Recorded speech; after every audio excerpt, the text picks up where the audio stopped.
आज हमारे पास है डॉपलर स्क्रोटम, यानी कि स्क्रोटम के अंदर जब मरीज को स्वेलिंग होता है, जब सूजन आ जाता है, तो उसके लिए हम एक रिपोर्ट कराते हैं जिसे हम बोलते हैं डॉपलर स्क्रोटम।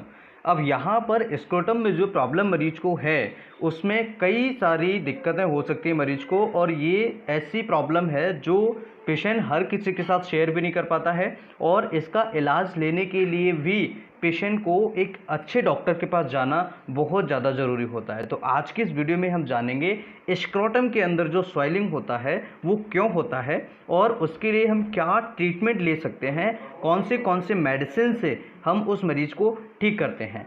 अब इस रिपोर्ट को समझते हैं। इसमें लिखा हुआ है left acute severe epididymo orchitis change with left spermatic cord फेनिकुलाइटिस।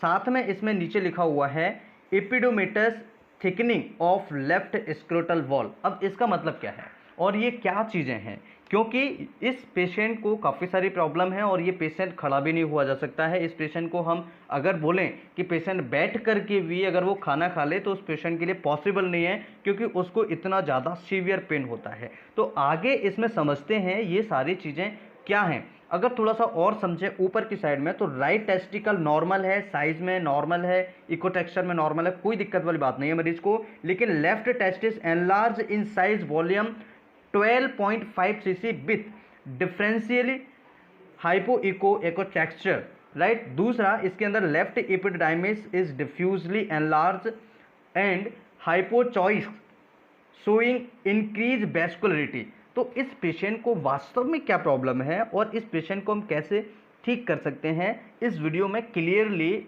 इलाज समझेंगे और इसके कॉजेस समझेंगे। तो चलिए शुरू करते हैं आज का वीडियो।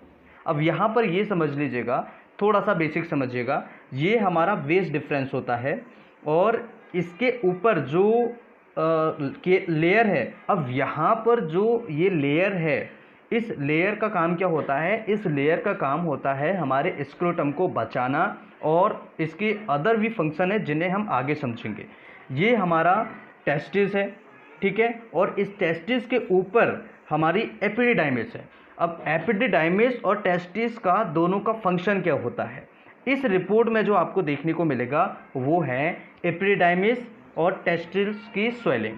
अब यहाँ पर देखिए इस रिपोर्ट में है एपिडिडाइमिस, इसका मतलब होता है means inflammation of the epididymis, यानी कि जो हमारी स्क्रोटम के अंदर की जो लेयर है जो टेस्टिस के ऊपर है, तो इसे हम एपिडिडाइमिस कहते हैं। इसके अंदर स्वेलिंग होगा तो इस मरीज को है एपिडिडाइमिस।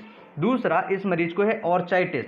तो टेस्टिस में जब स्वेलिंग होता है, यानी कि टेस्टिस के अंदर जब स्वेलिंग होती है, इसके अंदर राइट, इस वाले अंदर वाले पार्ट के अंदर अगर स्वेलिंग होता है तो इसे हम बोलते हैं ऑर्चाइटिस। ऑर्चाइटिस यानी कि means inflammation of the testis, ठीक है। तो टेस्टिकल में स्वेलिंग, इन्फ्लेमेशन होना, उसे हम बोलते हैं ऑर्चाइटिस। और एपिडेमाइटिस का मतलब होता है एपिडाइमिस में स्वेलिंग होना। अब यहाँ पर कुछ चीज़ें और हैं, देखिए थोड़ा एनाटॉमिकल अगर और समझे तो इसके पीछे होता है रेक्टम, जहाँ से हम लैट्रिन करते हैं, राइट। तो रेक्टम यानी जो हमारा मल द्वार है, जो हमारा गुदा द्वार है, इसे हम रेक्टम बोल देते हैं, ठीक है। अब इसके आगे की अगर हम बात करें तो टेस्टिस आ गए और यूरेटर आ गया, ठीक है। अब यहाँ पर इस रिपोर्ट की अगर हम बात करें कि इस रिपोर्ट में जो प्रॉब्लम मरीज को हुई थी वो किस कारण से हुई थी, तो देखिए what is the cause of epididymo orchitis. तो सबसे पहला जो सबसे बड़ा रीजन कॉज होता है वो होता है urine infection, germs, bacteria such as E coli वगैरह।